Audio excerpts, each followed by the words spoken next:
need to have. Thank you, Shelley, for confidence in me to do this, and thanks to John Hilch, who I thought did an excellent job chairing this committee, and I'll hope to do have as good as he did. We'll start with the minutes from May 18, 2020. I'll move that, Andy. Thank you very much. And a second? I'll second it. Thank you, Gordy. All in favor of the minutes from May 18th, please say aye. Aye. Aye. And those opposed? That'll carry. Do we have the sheriff with us?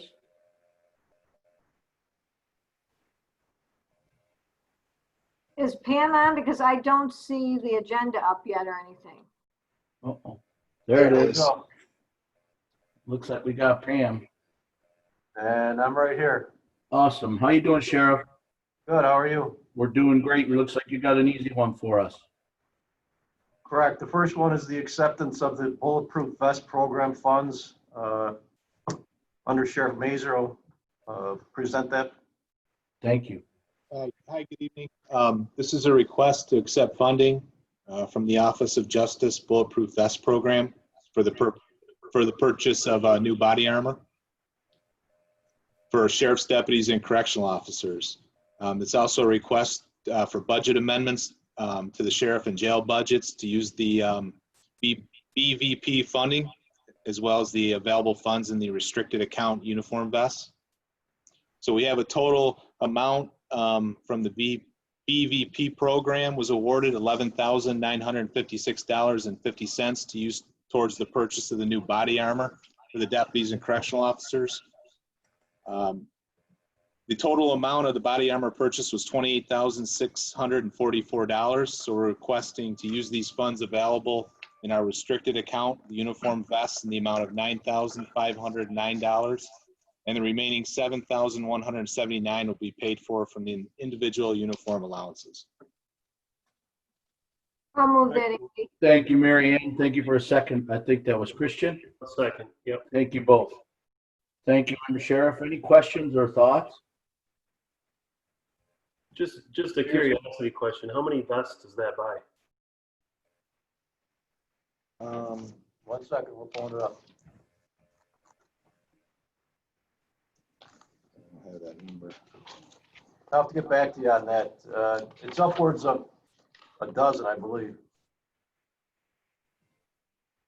Money well spent, I would say. Other thoughts or comments? Yeah, I've got a question, Mr. Chairman. Sure. Sheriff, is this that continuing program of replacing vests that has been in place for quite some time? It's both. It's to replace vests that are in need of replacement. It's also for new vests. And the program's been around for many, many years. The federal government will pay for 50% of the replacement or a new one. Thank you. You're welcome. Further questions? Hearing none, we'll vote. All those in favor? Aye. Aye. And those opposed? It'll carry. Thank Thank you. you, Sheriff and Under Sheriff. Thank you. Have a great day. You too. Do we have Public Defender Jerry Ader with us?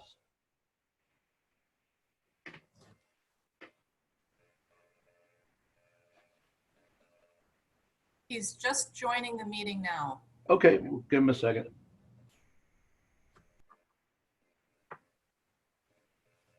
He was working out a plea deal with the DA. Oh, sorry, I'm here. You're good. How you doing today, Jerry? Very good. Sorry I'm late. Good. We're going to put you on the hot seat right away. We're going to let you get started with your first one. Yes, and would it be possible if I could take them slightly out of order so it makes a little more sense if we can put number 2 up, the contract, approval for defense extension contract? Sure. Yeah. Long Pam's bill, and we'll start with number 2. All right, thank you. I am requesting a approval of a contract extension for our public defender case management system with the additional modification that it will increase the number of licenses, $500 per license to cover everyone in the office. The contract has been something that's been in effect for the past 20 years. It's modified, excuse me, it's extended every year. It provides support services for our case management system. The only difference this year is the modification of the contract to increase the number of licenses to cover everyone in our office, which would increase the price of the contract from $4,000 to $7,500. Motion. Thank you, Mary Ann. Second. Thank you, Christian. Is that Christian? That'll work.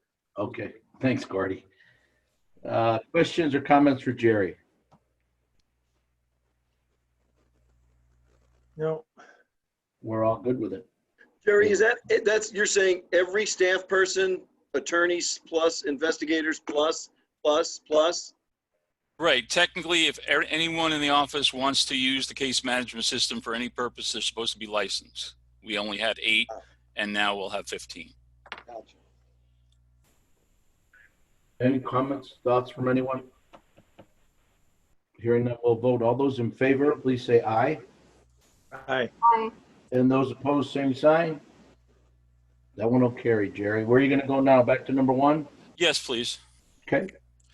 Number 1 is the request for a budget amendment to add the $3,500 to our appropriation line from revenue from the ILS contract that was not in the 2020 budget, but that is available to be used for this purpose. So we're asking that the revenue be increased and then the expense line be increased accordingly. So moved. Thank you, Christian. Thank you, Gordy, for the second. Questions about that amendment? Hearing none. All those in favor, please say aye. Aye. And those opposed? They'll carry as well.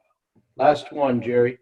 Last one is a request for a grant amendment or amendment to a grant contract with the Indigent Legal Services. The way this was written, well, the memorandum of support had a typo, but the proposed resolution is correct. This is a request to extend a 3-year contract, a competitive grant contract with Indigent Legal Services because it started late for a number of reasons. The vendor did not provide invoices right away. We did not get the contract started right away. So the contract was supposed to start in 2017. It didn't actually start pretty much until 2018. It was due to expire in June of this month. And because we still have money available in the contract and we're a year behind, we're requesting a contract extension to extend the contract to 2021, June of 2021, instead of June of 2020.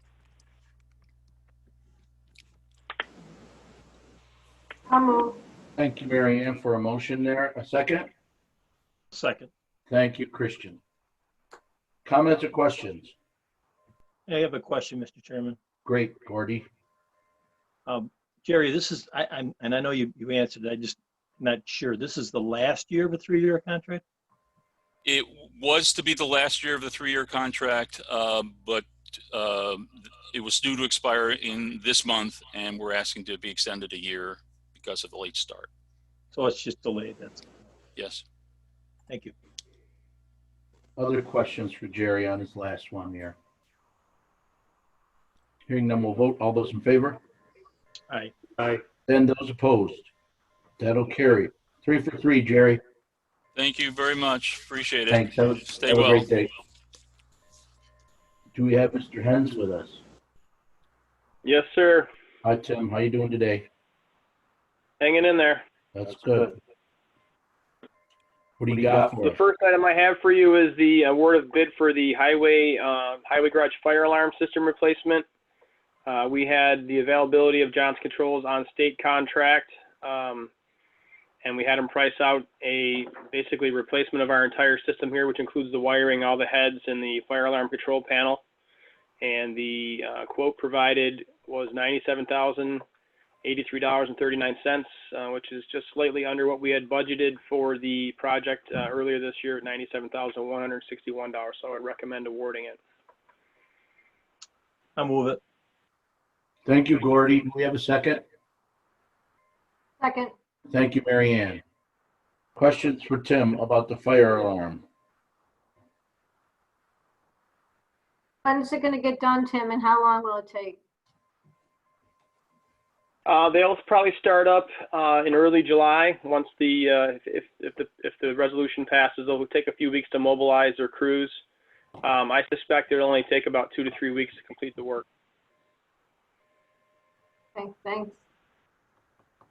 Anyone else? Mr. Chairman, I have a question.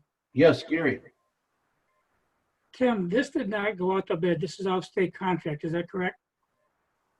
Correct. You think if you want out-of-state contract, it'd be less or more? How do you feel about that? I'm fairly confident in these security type contracts like we use for Linstar and whatnot, that the state contract is the most affordable route. If we had to put it out to bid, we'd actually have to design a spec and put a whole bid package together for folks to bid on. And I really don't think it would be any cheaper to go that route. Thank you. Further questions for Tim? All those in favor, please say aye. Aye. And those opposed? Carried. Bridge decking. And this is another award of bid. This time it's for metal bridge decking. We basically changed gears on the McKernan Road Bridge a few weeks ago when we were flagged twice over from New York State DOT with red flags, which requires us to get repairs underway within 6 weeks. And this bridge is also on, we had it selected under federal aid, but the federal aid replacement schedule put us out to 2023, so it wasn't something we could do timely. We do have some beams in the yard here, and then in purchasing this bridge deck, I could basically replace the entire superstructure for about $47,000, which is just slightly less than what we planned on committing as a local share to the design portion of the federal aid contract. So we met with Mr. Barry out near the farm, and this will by far and away give us the cheapest, quickest solution that helps his farm stay trucking to their silage bunker. And actually, we'll probably get the county another 20 to 30 years out of this bridge with less than we would have spent had we replaced it on federal aid.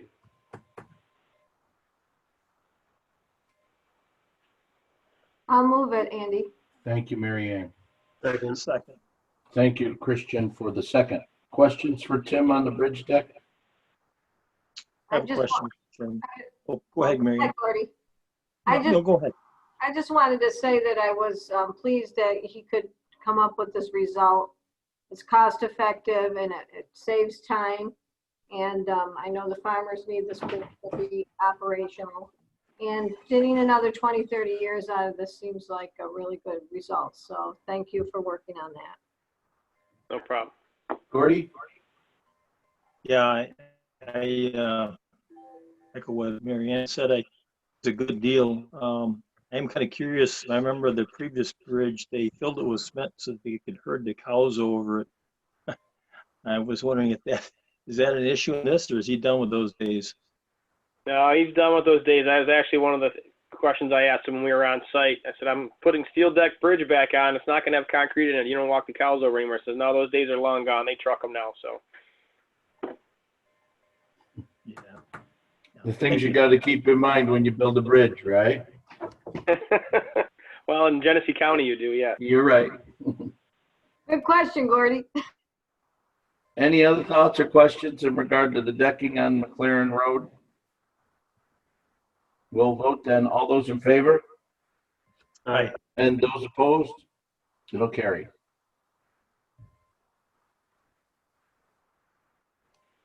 The next item is for change orders on our countywide water project, phase 2. As you all know, we're under construction on several contracts now. Valence roads moved quite a ways along, even though they are delayed with the throughway crossing. Chestnut Ridge Road has started up in Monroe County, and we are also working on the construction of both the pump stations in Mumford and in Churchville. Obviously, we've come across things which is fairly typical in construction, and we have been accumulating some change orders, and rather than wait and do them all at once, I figured we might as well knock a couple of them out and get them approved. The two biggest ones is the first ones for Valence Road. They've run into a few different things here. The throughway crossing has been significantly a challenge, which most of that has been on the actual contractor and some of the problems they've been having. But we did run into rock in places we didn't think we'd find it.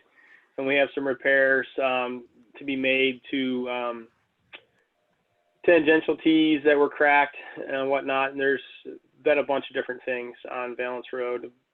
The pump stations in Mumford and Churchville, there's been a couple different things. The biggest chunk of that change order is directed the contractor to have temporary pumps available. Once we started having our water supply, I'll call it a scare in May through Memorial Day weekend, we directed the contractor to have temporary pumps available so we can basically create the pump stations without the buildings being finished. In case we did run into a water supply shortage again this summer, we'd be able to provide up to 300,000 gallons extra water into the county with those temporary pumps. So those temporary pumps represent about 90,000 of the $143,000 change order for the pump stations. And there's been some other things in terms of they found some bad soil under the footers of the foundations for the actual buildings. And then Monroe County requested an upgrade in the roofing from asphalt shingles to metal. We're kind of at their mercy with the building standards. So just want to get those change orders approved so we can get those added in. Again, we have about $1 million contingency fund established through the bonds with Monroe County. So we're chewing into that already, but I think we're in pretty good shape overall. We'll hear a motion for getting it on the floor. I'll move it. Thank you, Mary Ann. Thank you, Christian, for the second. Any questions for Tim in regard to this? Andrew, just a question. Sure. Tim, just curious, the $1 million contingency, how much of that have we spent, and in terms of how far along we are in this process? I mean, what's a typical spend? Is this chewing into that contingency quite a bit early, or are you feeling comfortable still? No, I'm pretty comfortable. We haven't used any of the $1 million contingency yet. This is the first whack at it. The Valence Road project, for all intents and purposes, is pretty well close to being done. Again, there's been some delays on getting them across the thruway, and that's really the last piece they've got to do there. So that project was the largest of the phase 2 projects, and to come out of that with $190,000, I think we're in pretty decent shape on that. Everything else so far has moved along pretty smoothly, so I'm not nervous. I think we're a third of the way through our contingency fund, but I would say we're more than halfway through the phase. So I think we're still ahead of the curve. Thank you. Good question. Anyone else? Chairman, I have a question. Please, Gary. Tim, help me understand this. On the Valence Road, you said there was another issue that's caused us more money. Now, isn't the vendor responsible for some of this, or are we totally responsible if there's problems? No, the bulk of the change order on Valence Road was related to switching from just regular ductile iron pipe to zinc coated pipe. When they started construction, we found soil that was more corrosive in nature, and Monroe County directed that we switched to the zinc coated pipe, which is fairly expensive. So that was a change in product standards that the Water Authority wanted. And quite frankly, I have to agree with them. Normally they're pretty hyper conservative on construction, but considering that this water main will be our sole connection into Monroe County for the next 100 years, I think we want to have the best pipe available to resist the corrosion and not have problems. If this main was to go down for leaks in the future, it would be a substantial issue to the county. It's 36-inch main, so the zinc coating on the pipe is really the bulk of that change order. The issues the contractor's been having crossing the thruway, those are all on them. That's their mistakes, their costs. In fact, it might get to a point where we have to issue liquidated damages because of extended time our engineers have had to be on the job inspecting. So they've definitely made a few mistakes on their own that they're eating up, but most of the change order that we're paying again is for the zinc coated pipe, and then there's been some unexpected areas of rock that they encountered along the way too. So But the zinc coated pipes, the predominant amount in that out of the 190. Okay, thanks. Another good question. Anyone else? Yeah, I had a question. You mentioned that there's going to be more change orders coming. What do you anticipate would be the total cost of those coming up? Oh, if I knew that, I'd be in Vegas. I don't, right now, this But they catches weren't us up. too much, and now you're saying you really have no idea. Well, I mean, we're 50% of the way through construction in terms of cost, and we're only 30% of the way through the contingency. So we're ahead of ahead of the curve. But I don't believe we'll run into many more major items. These were pretty substantial ones. The pump stations are going to be in great shape after this gets through. Again, Valence Road's almost done. Chestnut Ridge, I don't anticipate anything crazy happening there because we had the zinc coated pipe figured in right from the beginning when we did the construction bids.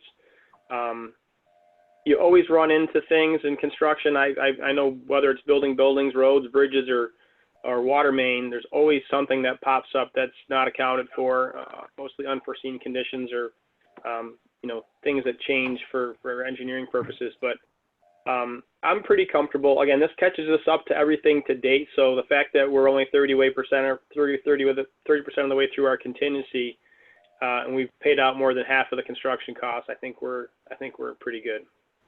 So you're pretty confident that that contingency that we put in for the $1 million is enough? Yes, ma'am. Okay. Thank you. Anything else for Tim in regard to the change orders?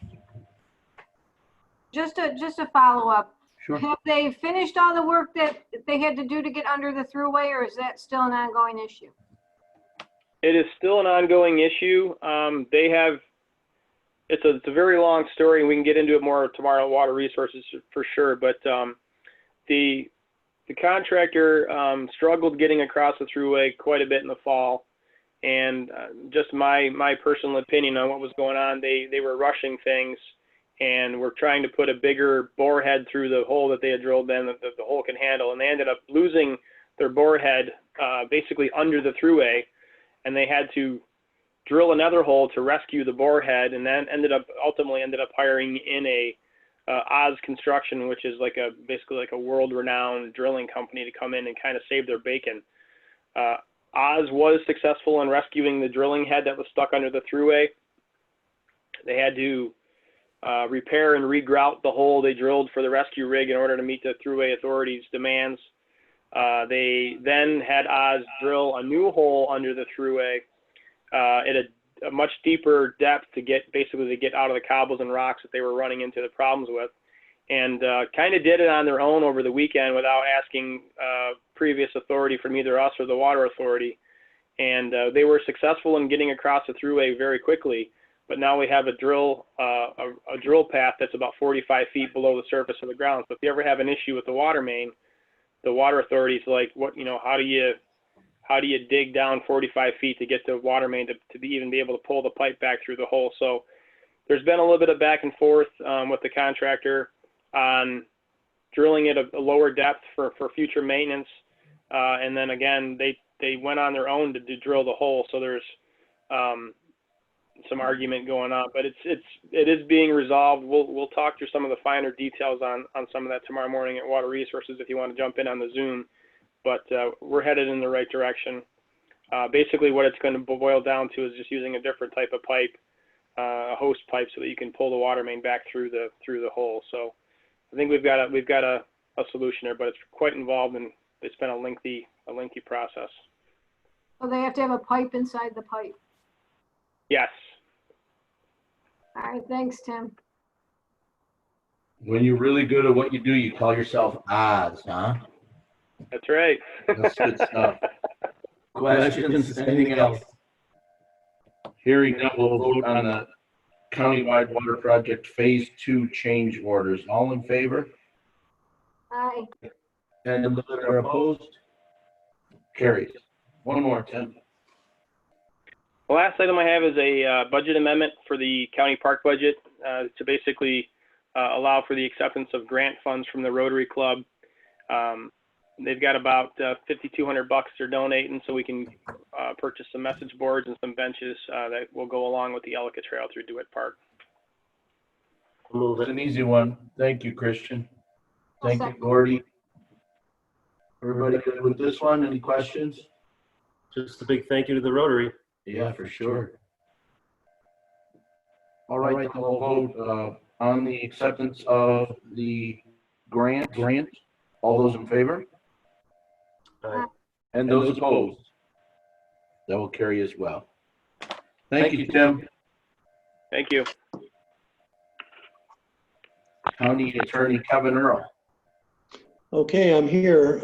As you may recall, the county brought two parcels in the town of Attica, which is in Wyoming County, one to locate a communications tower, and the second one, a sliver of property going up to where the tower is for a roadway. And similar to what we did for the 4 properties, if you recall, in Monroe County, when we buy property that's not within the county, it's not automatically tax exempt.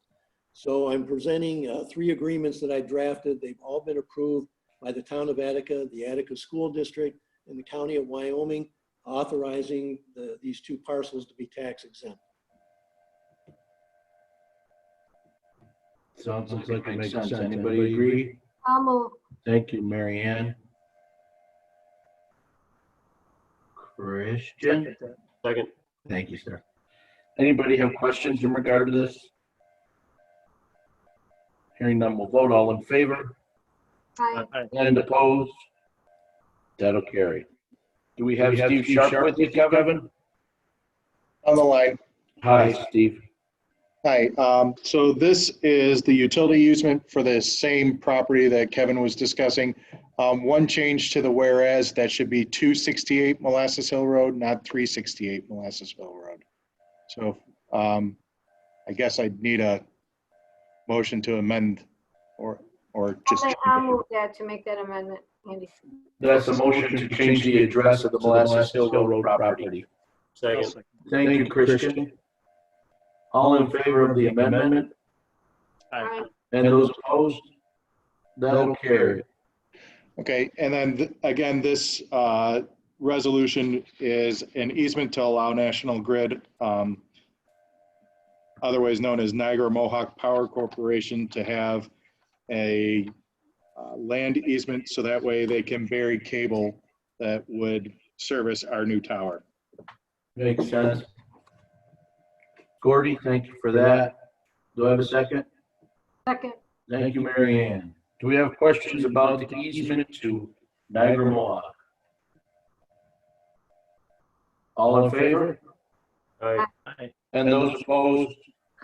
That one will carry. Thank you, Steve. Thank you, Kevin.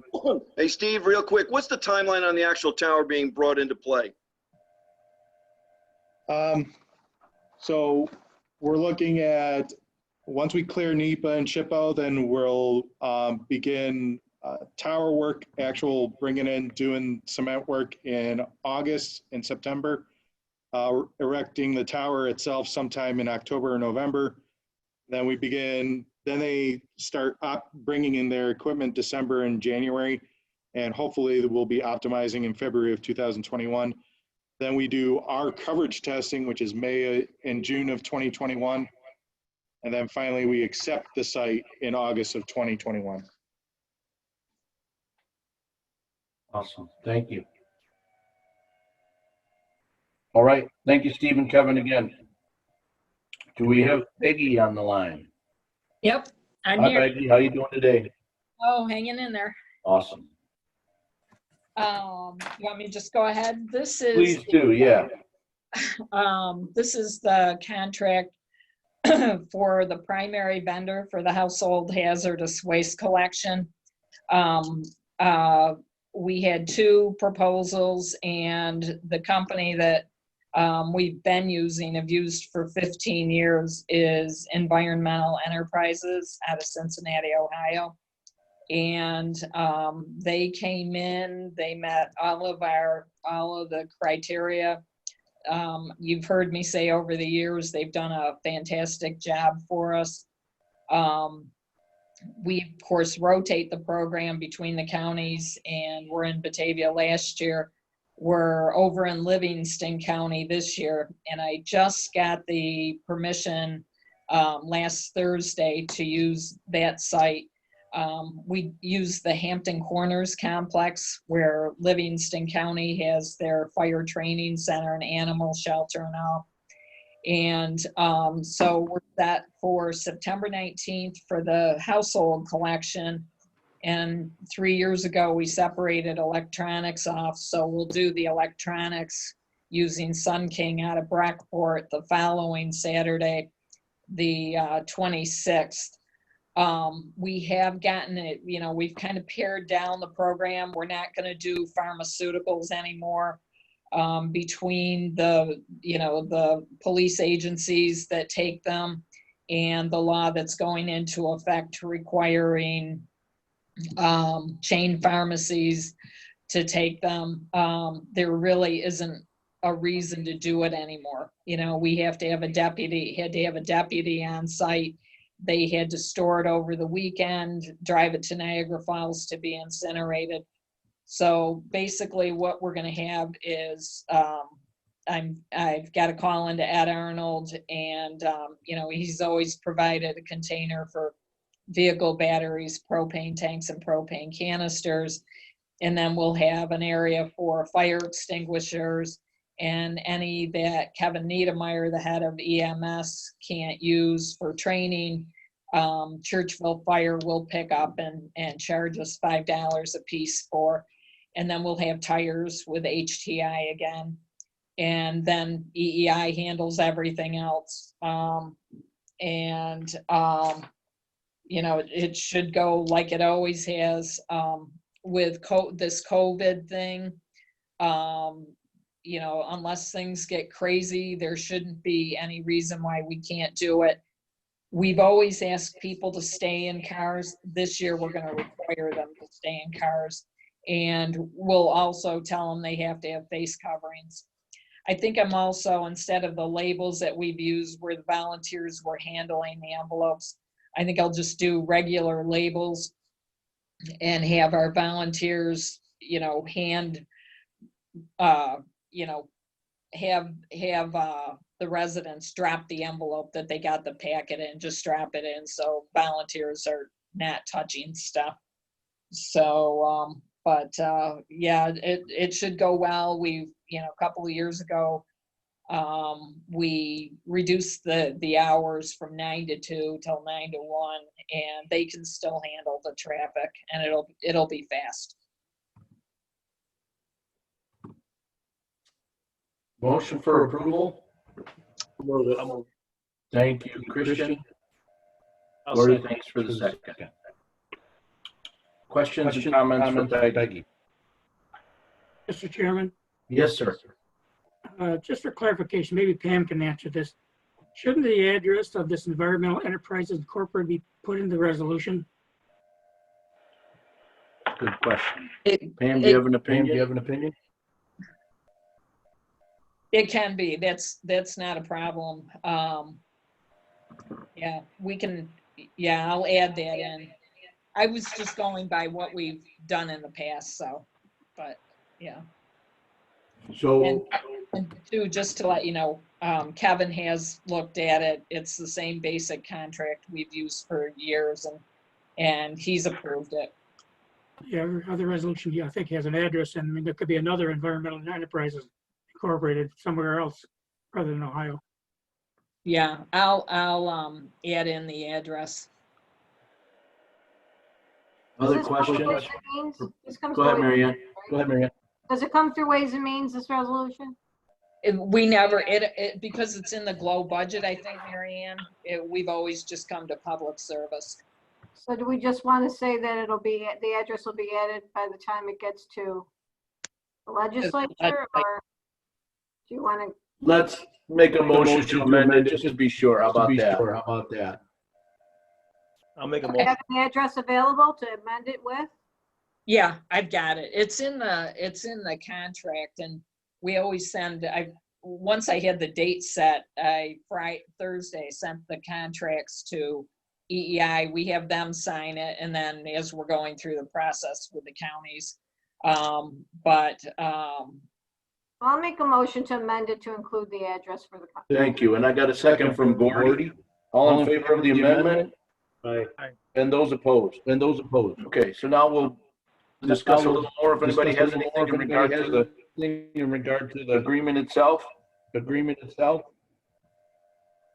And then we'll vote on it. All in favor of the amended version of this contract, please say aye. Aye. And those opposed? Okay, then we just hope for good weather. We'll do it. Say a little prayer. Andrew, point of order. Are you on two lines simultaneously? You're coming through with a big echo. Well, sort of, yeah, maybe. I'll fix it. Thank you.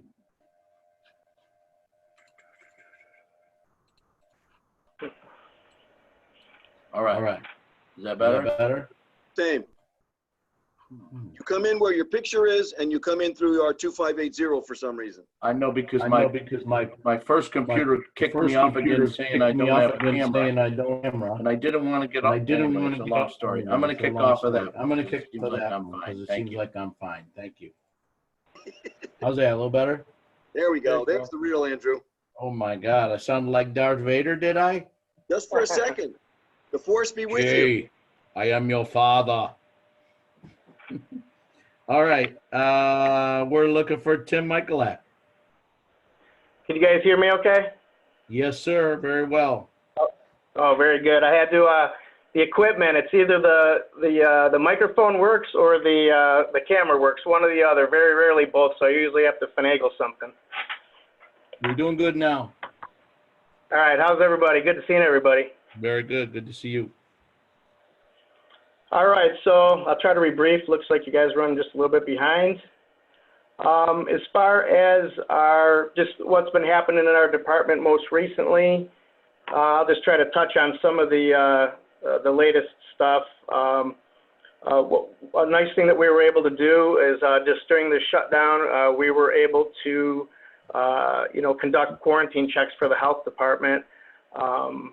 Which was something our officers enjoyed doing, and I know it was a great help. So, also when the shutdown first happened, we were, wondering how we were going to do our job, efficiently, and we weren't seeing people face to face. So, what we did was it didn't cost anything. We were able to get it through the states. We got CD Check-In, which is software through Automon that runs in conjunction with our Caseload Explorer offender management system. And the cool thing about this is what's really helped us do our jobs during this shutdown time was when they utilize the software, they are able to, when they call in, they do a check-in, and the offenders that are under supervision, and it not only stamps them and date stamps them, but it also gives us a GPS location, and if they are using their phone or a camera on their PC, it'll also give us a picture of them and their surroundings. So that's really helped. We actually are strongly considering continuing to use that. You know how you get benefits from going through trials like this. So this is something we're going to try to integrate into our normal operations going forward. So that's something that was a benefit for us. We also, for years and years, we've used Compass, which is a risk and needs assessment, which has been pretty accurate. However, it's not really been an overly accurate risk and needs assessment for DWI offenders. So we researched and we came up with the impaired driving assessment, which we've implemented and we are now using. So it just gives us a little bit more accurate picture on what that type of offender's risk and needs are. There's obviously several other things here. I don't want to go through every single one individually. If you did happen to look through it or read through it and you have any questions, feel free to ask. I will skip forward to just what's going on. I know that's an important thing for everyone right now is what's happening with our current and future budget that we're all planning for. So with regards to the remainder of this year, our 2020 budget, actually starting with staffing, We are technically fully staffed right now. We do have one officer and one secretary that's still on furlough. And we also have one officer that's on FMLA leave, extended leave, and they've been on that since March. Now, just looking at our budget, just due to everything that's happened with COVID-19, the one thing I would say, the most important thing in our budget that I'm keeping an eye on is obviously New York State reimbursement is probably, that's something that's on everybody's mind for, all the departments. So at this point, I guess we're all still hopeful that the federal government will come through with some funding. That would be great, make all of our lives a little easier. If by some chance the governor does have to follow through with, what's the latest, 20% across the board cuts, if that should happen to our funding, what that means to us, I think departmentally we won't be so bad. To be honest with you, I think with our furloughs through the June, I think that'll cover about 2/3 of a 20% cut. And if we extended that through July, if that's even possible, we'll have to see what happens with the court system. That should really almost break us about even. If not, we're certainly saving in a number of line items, OT, supplies, mileage, toxicology tests. With these type of savings, I think it's a very worst case scenario for the remainder of this year. We should be able to at least break even. Hopefully with best case scenario, if we're minding things pretty tightly, I don't know how much we would help the overall shortage in the county, but at least if best case scenario, we should be able to provide some relief. As far as looking forward to 2021, I think that would be the same thing, with everything being uncertain going forward. That's another thing I'd keep an eye on is our reimbursement. To see if that is going to change. The actual dollar amount hasn't really changed at all in probably the last 7 years or so. Of course, with your operating expenses going up, the percentage does go down. But what I'm hoping is that that reimbursement that we've been getting for the last several years will continue to remain, so we can continue to operate at our normal functioning. We do shared services with the Department of Social Services, which is a big part of our revenue. We were able to contract through them and get more funding from the state, so hopefully that won't be in any jeopardy. I haven't heard that. This year, we're getting $132,000. They do cover 70% and 85% of our juvenile officers, and a small portion of one of our supervisors, which is our juvenile supervisor. And that, if we just even keep the same staff that's in there right now, that number will continue to rise a little bit over the next couple of years, just because one of the staff is a newer staff and still has to go through their step process. So we should be able to get even more funding if that remains intact. That's really about it. I mean, it's not overly complicated. Like I said, we're all, I'm sure in the county, we're all looking for, whatever we can do to, stay solvent through this next period of time here. But that's just a snapshot of where we're at right now. I have a question. Sure. Tim, what kind of caseloads numbers are your officers carrying these days? Our officers, prior to COVID, we're almost pushing 90. Right now, we're sitting at about 85, just because in the last 3 months, we haven't received any new cases coming on. That's a fairly high number. It's not the highest in the state, but it's a fairly high number. So, that's something that's not really, manageable if it goes much higher. So I was hoping that we can at least maintain staffing at this point. Yeah. Thank you. Sure. Questions for Tim? He must have done a good job. You did. Didn't even cover it. Yeah, that's excellent. Thanks, Tim. We appreciate the hard work. Go ahead, Mary Ann. Just want to say I'm glad to hear it's holding his own and that, the furloughs have been effective in the way we thought they might be as far as being able to ensure the moving forward of the department intact. So thank you for all your hard work in your departments as well. Not a problem. I appreciate all the work you guys are doing. Let us know what you need from us. All right. Thank you. Take care. All right, bye-bye. Thanks, Tim. Yep. All right, we'll move on to assigned counsel. Christy? Hello, Hi, how are you? good, how are you? Great. I'll apologize first in case I'm home with my kids, so if you hear any yelling or screaming or see any faces pop in here, I apologize. No apology necessary. Okay, so let's see, we'll start just with our number of attorneys that we have on our panel. Our criminal panel, we currently have 13 attorneys. We have 5 in-county attorneys and 8 out-of-county attorneys. That's up 2 from last year. Our family court panel, we also have 3 attorneys, 7 in-county and 6 out-of-county. Again, that's up 2 from last year. And our appeals, we have 5 on our panel, and that's 1 up from last year. With respect to our numbers of assignments, I've got those, I sent a handout out to Pam just this afternoon. I'm not sure if you guys have that or not. I think we all have it, yes, right? Okay. Everybody got it, Christy. You should be good. Okay, good. So you can see the numbers there. They're much lower. The reason for that being the COVID-19 health crisis at this point, with the court shutdowns that are just starting to kind of reopen. Those have been much lower. The budget numbers don't exactly match the percentage differences, just because we're getting some of the budget percentage numbers are coming in from cases that were referred out last year.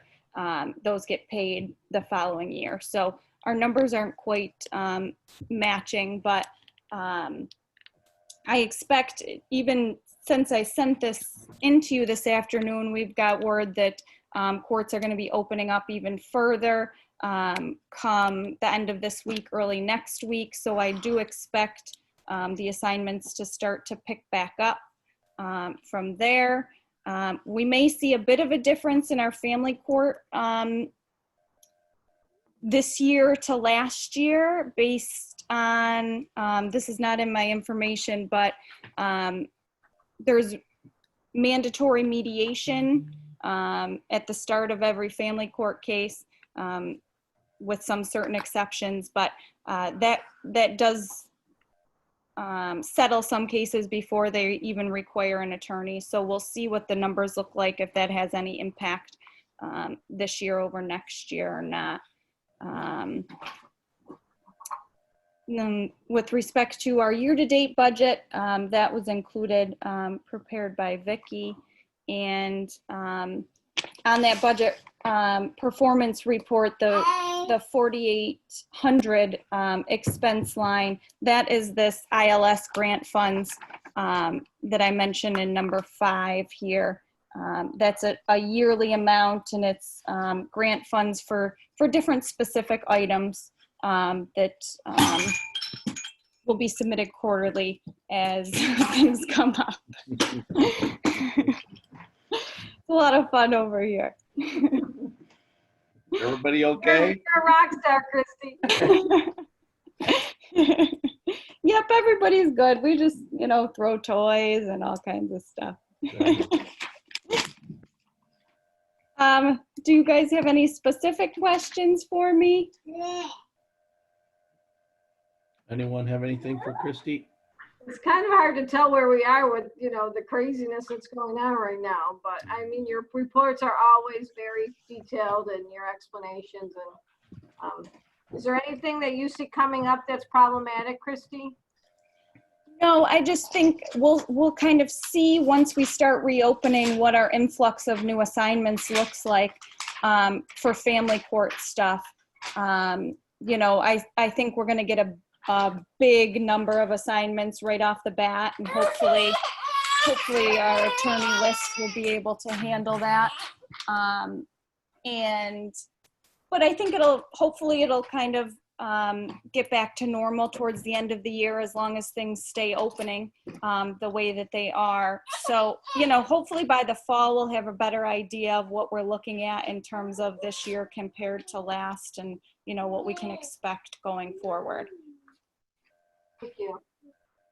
Christy, do they have an outside judge coming in from another county or something for now?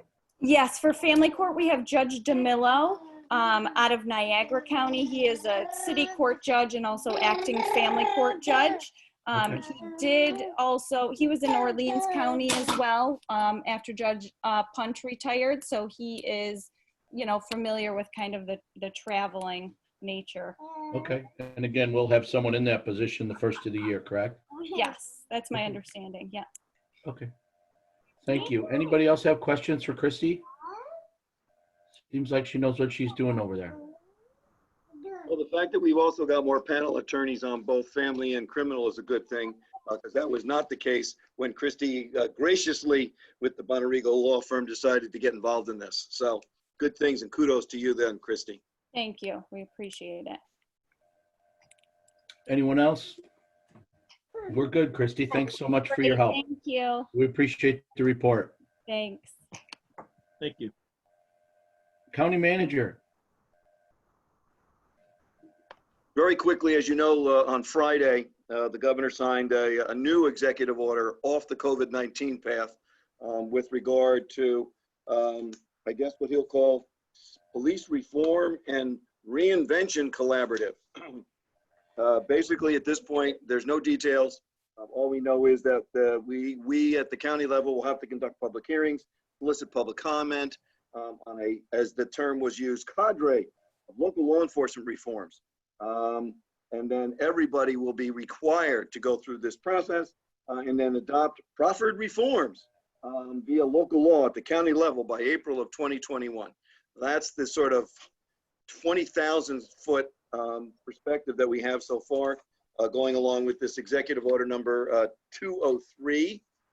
So he got out of the COVID, which was the 202s, to do this. And again, this is like 3 or 4 days old, all things considered. Obviously, they probably took some more time before that. But again, this is, there's an entire, if you've seen the executive order, we can send it out. There's a shopping list here of things that they would like, you know, for all law enforcement at the local level and legislative bodies, obviously with a local law requirement that would become part and parcel of this process, you know, over the next 6 to 8 months, or 8 to, yeah, more like 10 months with regard to what they're looking for as far as the completion of whatever it is. There's no guidelines, no details on this yet. That is something that we presume will be forthcoming.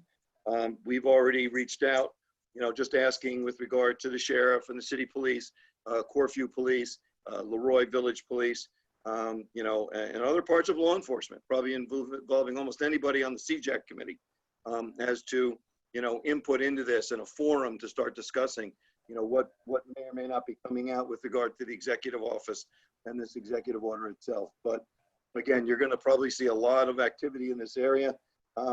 And again, with the idea that there may or may not be anything other than process of going through this, rather than if actual suggestions in our, on a statewide basis, any kind of significant reforms come about, or at least the opportunity for that, then there's probably more legislation that will come by virtue of the Assembly, the Senate, and the executive office themselves. But again, you know, you've seen some of the headlines. You know, he took a significant part of Friday, have his own separate presser on this, as well as his normal COVID-19 presser. And so obviously he means business. The question will be, what is it going to entail for everybody else? Something to look forward to. Hey, just a comment, and I don't know if you have any comment on this, but does he have the authority to issue such a executive order? It has nothing to do with COVID-19. Good question. Good question, Gary. One of approval. Well, two things. One is the quote unquote withholding of state and or particularly federal aid with regard to if there is quote unquote, I'm not even sure if the right word is non-compliance, but that he's, and that he's authorized the receipt of future appropriated state or federal funds is conditioned on the filing of the certification that that this has been done at the local level.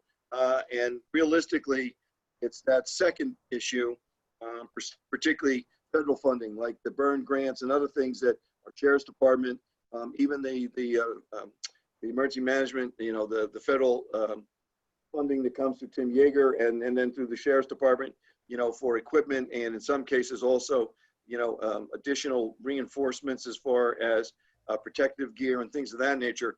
There's already some considerations or concerns as to whether or not he can even go to that extent with regard to those kind of fundings, because they do not necessarily pass through the state of New York in all cases. So those are the kind of things people already are starting to ask and also decide and look at whether or not the way he's even promulgated this has the full force of law and the way that he's articulating it with regard to Article 13, Section 1 of the New York State Constitution.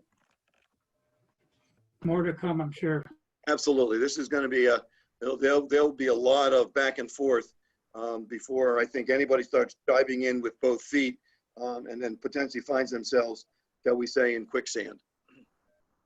Jay, could this be a countywide effort, or does each individual police agency have to? Marianne, it's not real clear. It would seem to inure to the idea that it's a collab. He's got all the other offices here. That's why I mentioned CJAC, district attorney, public defenders, local elected officials, law enforcement, faith-based community groups. I mean, like I said, to a certain extent, it's quite literally what we see on a monthly basis at the CJAC meeting, in Genesee County. And that is a somewhat unique circumstance around the state of New York. This whole process of how we've been looking at, restorative justice and the things going back all the way pre-Doug Call and when Dennis Whitman were involved. So those things are all part of mentioned in here. And it's really, I think it almost, when you read it, it almost presumes it's going to be a countywide basis, Marianne, and not community to community, place to place. So I think to some extent, just even starting the conversation and the dialogue, starting in a CJAC kind of modality is probably a good thing for us. And then going from there in terms of the public hearings and some more, and the more direct engagement as far as public comments from the citizens, which is a big part of this outlay, the way he's put the wording into this executive order.